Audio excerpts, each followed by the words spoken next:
from the station working for you. This is WRTV News at 6, streaming now. Thanks for joining us here at 6 o'clock. I'm Nicole Griffin. Millions of Americans who are out of work will lose their supplemental unemployment benefits today. President Trump has not signed the COVID relief bill that Congress passed. The president says he wants Congress to increase the amount of stimulus checks from $600 to $2,000. Here's ABC's Rachel Scott with the details. The roughly $900 billion stimulus package Congress approved earlier this week is awaiting President Trump's signature. President-elect Joe Biden criticizing his continued refusal to sign the bill, writing, "This abdication of responsibility has devastating consequences." The president has been critical of the bill, which includes aid for struggling Americans and $1.4 trillion in government funding. It really is a disgrace. The president tweeting he has had many calls and meetings demanding Congress increase the amount of the stimulus checks from $600 to $2,000, writing, "Give our people the money." But his own team helped negotiate that bill. Treasury Secretary Steve Mnuchin made this promise earlier this week. People are going to see this money at the beginning of next week. Both Democrats and Republicans urging the president to sign the bill. When we finally thought that we'd be able to give people hope, that's what people need, hope. I hope the president looks at this again and reaches that conclusion that the best thing to do is to sign the bill. Supplemental unemployment benefits expire today, and if the president continues to hold off, the government shuts down Monday. The federal moratorium on evictions will end in less than a week. We are facing the very real possibility of tens of millions of people losing their homes this winter during the height of COVID-19. So now the bill is in the president's hands. He could sign it and get relief to the American people, or he could veto it. That would force lawmakers back to Washington to try and override the president. But if he does nothing and just hangs on to the bill for the next several days, it will expire, and then it'll be up to the next Congress to try and do this all over again and get relief to the American people. Rachel Scott, ABC News, Washington. Rachel, thank you. Now to our continuing coverage of the coronavirus and its impact on Indiana. The state health department reports another 3,896 Hoosiers have been diagnosed with the virus. 30 more Hoosiers have died, bringing the total number of deaths to 7,461. Since March, more than 492,000 Hoosiers have tested positive for COVID-19, and more than 5.5 million tests have been administered in Indiana. Throughout the pandemic here at WRTV, we are continuing to put the focus on local businesses, showing you how they are adapting, getting creative, and striving to stay open. The team at family-owned Daniel's Vineyard in McCordsville is continuing to come up with unique ways to get their wine and food in the hands of their customers. They created a quarantine kit that includes wine, chocolate, and toilet paper delivered by the newly created character, Grape Kelly. They also now have Daniel's at your doorstep, which allows you to order food from the vineyard and get it delivered. However, with the colder weather and recent increases in COVID cases, they are starting to see a decline in sales. That is despite having fireplaces near their outdoor seating and spaced out tables inside. But to help make up for the loss in sales, they have decided to open up a pop-up shop this holiday season at the Keystone Fashion Mall. Just because it is cooler out and people were before outside and now they're nervous to come inside.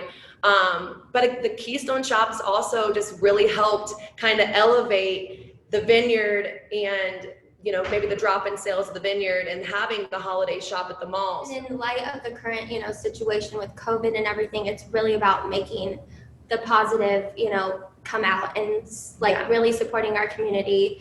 And, wine brings everyone together. So we're trying to get that out there and just, because it's kind of a lonely time. You have to stay at home, all of those things. So it's how we can help the community around us.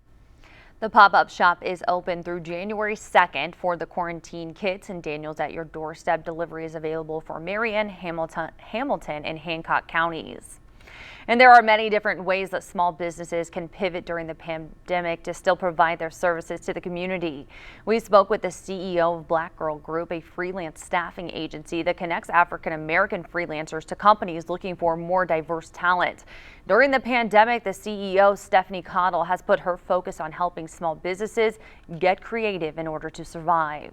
Let's say if you're a local restaurant, that may mean that now whenever, if you're only having takeout available within your restaurant, maybe now you're providing, games for families that they can play inside of whatever pickup order they may have, because you want to make sure that you're creating the same experience once they pick up their food that they would get if they were actually inside of your restaurant. Another example of ways that we've helped out small businesses is encouraging local barbershops and hairstylists to, hey, many people are fearful of coming to the barbershop. They're fearful of going to the hair salon, but of course we all need our hair done, right? So maybe one thing that they could do is actually consider teaching e-courses online and teaching people how to give themselves their haircut, teaching women how to color their hair, teaching women how to properly curl their hair.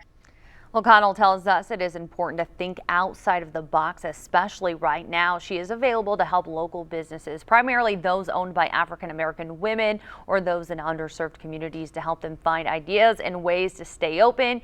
You can connect with her at blackgirlgroup.com. Stores braced for the biggest return day of the year, and this year it does look different for shoppers because of the pandemic. Masks and social distancing restrictions are not stopping shoppers, though, from showing up to make gift returns today. The day after Christmas is a big day for stores, and WRTV talked with shoppers to find out just how different today is compared to other years and what to expect if you are still planning to head out tonight. Different atmosphere and all of that. I will say I'm surprised there's not more people out. We commented on that earlier. We went to Best Buy earlier and the return line was super short. So we're kind of surprised about that, and I don't know if that's the way that Christmas is falling or because of everything going on, but we were really surprised about that. Coming up tonight at 11 o'clock, we'll tell you other reasons shoppers say they decided to get out and spend their Christmas money today. Now, meteorologist Kyle Mounds joins me. And Kyle, I have to say I got a lot of gift cards this year, but Christmas went really well. So cold yesterday. Yeah, last couple of days have been very cold, but shoppers out there today, 36 never felt so good here in central Indiana. That was our high temperature this afternoon, and numbers are still running about 15 to 20 degrees warmer than they were this time yesterday. So a big time improvement. We're actually going to get a little bit warmer heading into our Sunday. Right now we sit at the freezing mark downtown at 32. It's 29 though already in the Richmond area, and you've got 32 in Crawfordsville. Nice and quiet here on satellite and radar. No weather concerns coming our way. We'll just see a few clouds here as we go into tonight. Not quite as cold. We'll see those lows into the middle 20s here. So still certainly going to be on the chilly side nonetheless. Those clouds will continue to increase, so more cloud cover as we go throughout our Sunday, but most of the day is going to be dry. As we get to 6 o'clock in the evening, we start to see a few of these very light rain showers moving in from the west. And they will move pretty quickly here and be fairly scattered. So not expecting to see much in the way of any wet weather as we go toward 2 o'clock in the morning early on Monday. Already that rain is out of here. You notice this next band of cloud cover. It's actually associated with a push of some more cold air. But temperatures not exactly going to be cold here for our Sunday. While we'll have the clouds around, temperatures will make their way into the mid 30s here by 10 a.m. already into the 40s at noon. And as we head into the afternoon, we'll be well into the 40s. I think some spots will actually find their way into the lower 50s. So a nice change of pace here from a couple days ago when we had those wind chills below zero. 51 will feel a little toasty there in Bloomington and Columbus. 47 in Muncie. Now, one thing that will take a little bit of the warmth out of the air will be some breezy conditions, and we'll have those winds out of the south tomorrow. That'll gust around 20 to 30 miles per hour. They get a little bit stronger here as we head into our Sunday evening ahead of those rain showers that will be moving through. But as we mentioned, there is another shot of what we'll call chilly air, because now everything's relative after having those temperatures in the teens yesterday. We'll have highs in the 30s, right around 32 degrees here on Monday, middle 30s on Tuesday. We warm up though. We've got some more mild air here on Wednesday. So a little bit of weather whiplash coming our way as temperatures will be kind of going back and forth after that 49-degree high on Sunday, lower 30s here as we start off the work week, as many kids continue with their holiday breaks here. And then on Wednesday, we'll have some rain developing. May see some of that rain transition over to a little bit of snow here as we go into New Year's Day with some light accumulation possible. Still plenty of time, Nicole, to watch that system. All right, Kyle, thank you so much. Well, you still have plenty of time to recycle your Christmas tree in Marion County. There are designated recycling spots at 8 Indianapolis parks open from dawn to dusk. Trees should be left at the specially designated areas. You'll find those at the drop-off locations. They do need to be free of ornaments, lights, and tinsel, and they do have to be real trees. You can recycle your tree through January 31st in Marion County. We put the full list of drop-off sites in this story on the WRTV app and the IndyChannel.com. While Christmas is over, Kwanzaa is just getting started. Today kicks off the week-long holiday. It's a celebration of African American culture focusing on family and community.